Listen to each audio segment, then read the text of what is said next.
За Монгол улсын хэмжээнд 2017 онд нийт 4182 удаагийн аюул үзэгдэл осол тохиолдсон байна. Онцгой байдлын албаны алба хаагчид 1152 хүний амь нас, төр аж ахуй нэгж байгууллага иргэдийн 23.6 тэрбум төгрөгийн өмч хөрөнгийг авраа хамгааллаа.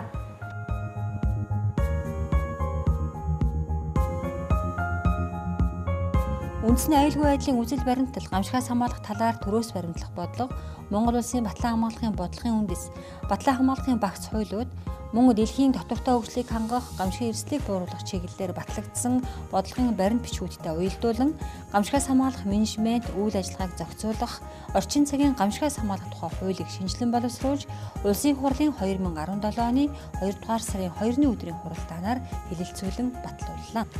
За хууль батлагдсанаар гамшигаас хамгаалах менежментээс гамшигын эрсдлийн менежмент рүү шилжих, гамшигын эрсдлийг бууруулах удирдлага зохион байгуулалт, холбогдох талуудын үүрэг хариуцлага, гадаад дотоодын хүмүүнлэгийн тусламжийн зохицуулалт илүү тодорхой болж, алба хаагчийн эрх зүйн байдал, нийгмийн баталгааг хангах эрх зүйн орчин бүтсэн тул онцгой байдлын асуудал эрхэлсэн байгууллагын 2017 оны онцлог үйл явдлаар нэрлэж байна.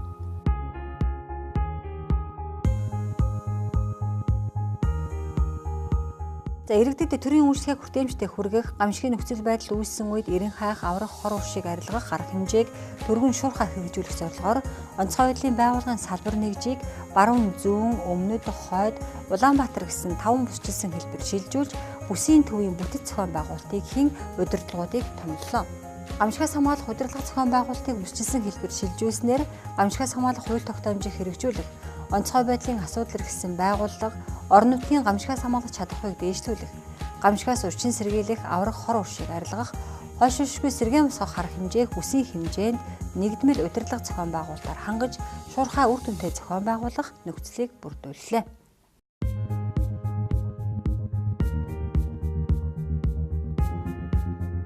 Сүүлийн 2 жилийн хугацаанд онцгой байдлын албаны хэмжээнд 8 аймагт 12 галт төмөр унтраах аврах анги, 3 эрен хайх аврах салбар бүлэг байгуулагдлаа. 2015 онд улсын хэмжээнд галт төмөр унтраах аврах анги 49 байсан бол 2017 онд 62 болж нэмэгдэн албаны хүч хэрэгслийн чадвар 56 орчим хувьд хүрч дээшлэгийн зэрэгцээ онцгой байдлын албаны хүний нөөцийн оронтоо жилд дунджаар 4.3 хувиар нэмэгдээд байна. За мөн галт төмөр унтраах аврах ангиудын барилгыг улсын төсвийн хөрөнгө оруулалтаар шинээр барих ажлууд хийгдэж 2014 оноос галт төмөр унтраах аврах ангийн барилга байгууламжийг шинээр барихад 24.7 тэрбум төгрөг, техник тоног төхөөрөмж багаж хэрэгслийг шинчилгэхэд 44.7 тэрбум төгрөгийн хөрөнгө оруулалт хийгдсэн тул онцгой байдлын асуудал эрхэлсэн байгууллагын 2017 оны онцлог үйл явдлаар нэрлэж байна.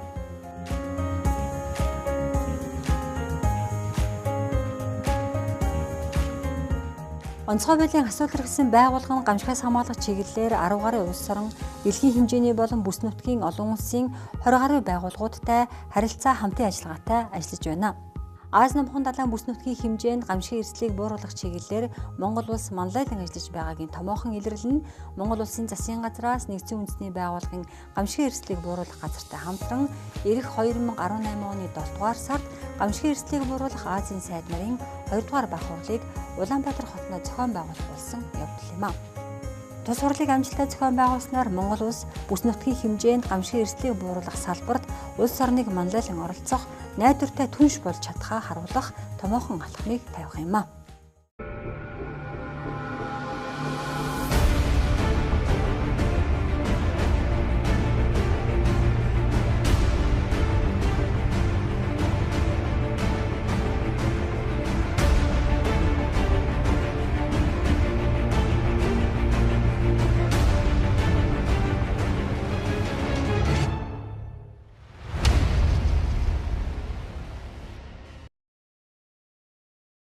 За онцгой хуулийн ерхий газрын дэргэд байгуулагдсан гамшигын шуурхай удирдлага зарлан мэдээллийн төвийн үйл ажиллагааг өргөдгөн улсын төсвийн 800 сая төгрөгийн хөрөнгө оруулалтаар орчин үеийн дэвшилтийн технологи бүхий холбоо зарлан мэдээллийн тоног хөрөмжийн шинжилгээг хийж үндэсний болон бүсийн хэмжээнд гамшигын шуурхай удирдлагын төвүүдийг байгууллаа.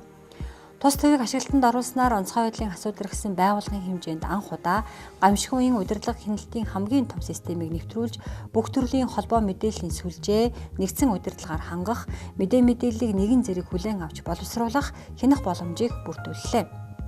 Цаашид гамшигын шуурхай удирдлага зарлан мэдээллийн төвийг өргөжүүлэн аймаг нийслэлийн онцгой байдлын газруудыг удирдлага хяналтын нэгдсэн системийн тоног хөрөмжөөр ханган бүрэн холбож хөгжүүлэхээр төлөвлөн ажиллаж байна.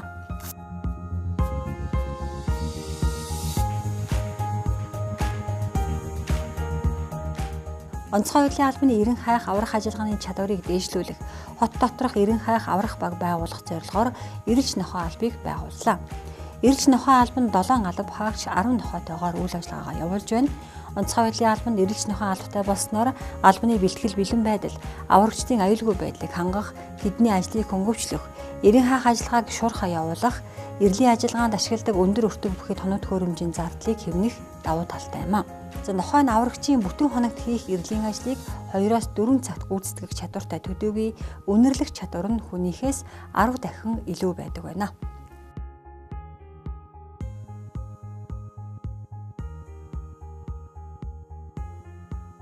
Онцгой байдлын ерхий газрын харьяа хүнсний нөөцийн салбар чанарын менежментийн тогтолцооны олон улсын ISO 9001 стандартыг нэвтрүүллээ.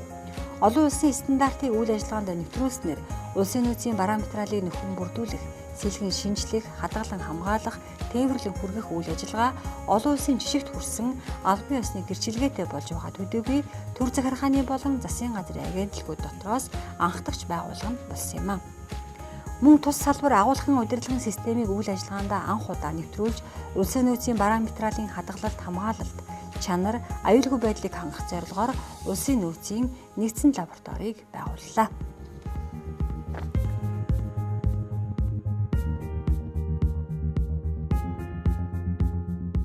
Турк улсын Измир хотноо болсон галуун трак техникийн олон төрлийн спортын дэлхийн аврах шалгаруулах 13 дахь удаагийн тэмцээнд Монгол улсаа төлөөлөн оролцсон онцгой байдлын албаны баг тамирчид байлдааны тархалтын тэмцээний төрөлд 27.8 секундын амжилтаар хүрэл медаль хүртэж түүхэн амжилтыг эзэд боллоо.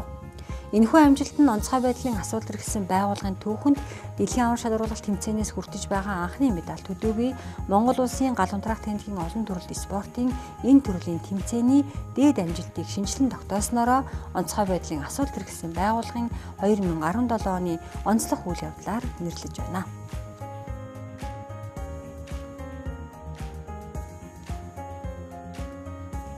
Алба хаагчдын нийгэм баталгааг хангах үүднээс Баянзүрх дүүрэгт 300 айлын орон сууцны барилгын ажлыг эхлүүлж 70 гаруй хувийн гүйцэтгэлтэй байна. Мөн Баян хонгор, Баян үлгий, Булган, Дорногов, Дундгов, Өвөрхангай, Өмнөговь, Сэлэнг, Төв, Ховд зэрэг 10 аймагт нийт 230 гаруй айлын орон сууцыг ашиглалтанд оруулан алба хаагчдын нийгмийн асуудлыг шийдвэрлэлээ. Олон нийтийн гамшигаас хамгаалах мэдлэг ойлголтыг нэмэгдүүлэх зорилгоор 2017-оос 2018 оны хичээлийн жилээс эхлэн гамшигаас хамгаалах менежментийн үндэс хичээлийг ихтэй сургуулиудын заавал судлах суурь хичээлийн хөтөлбөрт орууллаа. Ингэснээр оюутнууд болзошгүй аюул ёслоос өөрийгөө болон бусдыг авраа хамгаалах чадвар, дадал эзэмшин, гамшигаас үрчин сэргийлэх мэдлэг ойлголттой болох төдийгүй гамшигаас хамгаалах үйл ажиллагаанд иргэд олон нийтийн оролцоог нэмэгдүүлэх ач холбогдолтой юм а.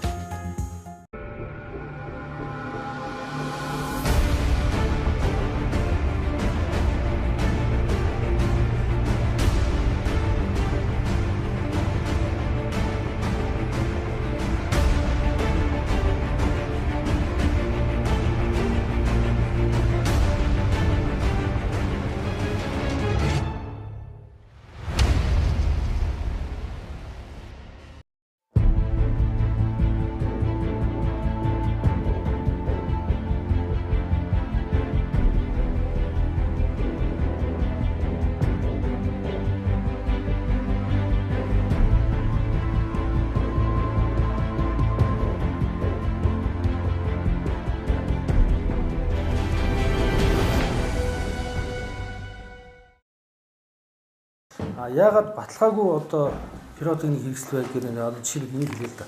Энэ бол хятадаар бичсэн одоо гарал үүсгэн тодорхойгүй импортоор одоо оруулж ирсэн компани энэ дэр байхгүй. Тэгээд одоо ашиглалтын заавар одоо Монгол дээр байх хэрэгтэй шүү дээ. Ийм ашиглалтын заавар байхгүй. Тэгээд ийм одоо ямар хэмжээтэй ямар зайнаас яаж буудуулах вэ? Хэмжлэн аюулгүй байдлын зааварчлал тодорхой болсон пиротын хэрэгсэл баг. За хоёрдугаарт нь энэ Бенгалийн гал гэж байна. Энэ Бенгалийн гал одоо бас бага насны хүүхдүүд одоо дурдвар бага насны хүүхдүүд одоо ил одоо худалдааснаас болоод хүүхдүүд одоо энийг ашигласан гэрэн ба шатах тохиолдол бас байна. Динамит гэж одоо бас байгаа тийм. Динамит нь одоо ивэ эрхтнээр өгсөн нүд хараагүй болсон тохиолдол байна. Энэ пиротехник хэрэгслийг бол худалдах, борлуулахыг бол нийслэлийн иргэдийн төлөөлөгчдийн хурлын 2011 оны 27 онд тогтоол мөн нийслэлийн засаг даргын 2009 оны 662 дугаар захирамжаар бол хоригдсан байна. Тэгэхээр нийслэлийн нутаг дэвсгэр энэ шинэ жилийн баярын арга хэмжээ тэмдэглэж байгаа иргэд аж ахуйн нэгж байгууллагууд бол энэ объект дотор тайзан дээр бол ямар нэгэн солиот буудуулах асуудал байхгүй. Мөн зөвшөөрлгүйгээр бол ямар нэгэн аж ахуйн нэгж байгууллага худалдаалахгүй гэдэг бол онцгой анхааруулж байна. Ер нь одоо хууль бус гар дээрээс худалдаалж байгаа энэ пиротехник хэрэгслээрээ ямар үр дүнд хүрдгүүхээр иргэд маань одоо бие эрхтнээр аврах, цаашлаад одоо орон гэрээ шатаах, амь насаас алдах тохиолдол байгаа л. Тэгээ яг жил болгоо ингэ шалгалт автомат хийсний үр дүнд жил болгоо гарч байгаа тэр ослын тоогоор буурч байгаа. Зайлшгүй тохиолдол хэрэгсэн тохиолдолд мэдээж тэр мэрэгжлийн одоо операторснаар буудуулаад мэрэгжлийн тусгай шүүрэлтэй ашиглалтын заавартай гарал үүсгэн тодорхой тэрний ашиглалтын заа, ил байлгын заа шаардлага хангасан ийм газар л одоо үүсгэх хэрэгтэй.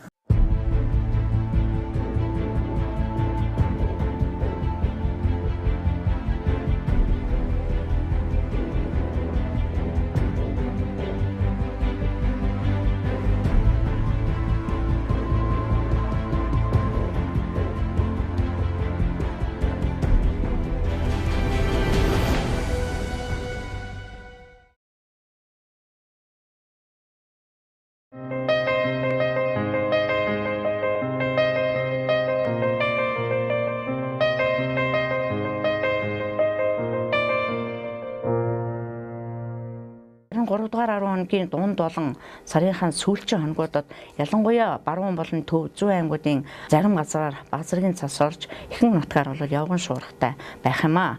Температурын хувьд бол 3 дугаар 10 хоногийн дунд үеэр бол өмнөх хугацаанаас харьцангуй хөвтний ирж одоо чангарах төлөвтэй байна.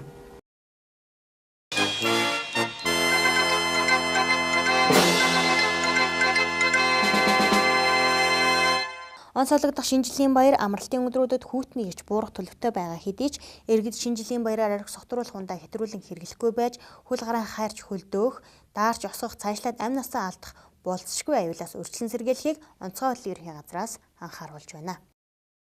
Ялангуяа энэ баярын өдрүүдэд бол архи согтруулах ундааг одоо хэтрүүлэн хэрэглэдэг их тохиолдлууд гардаг.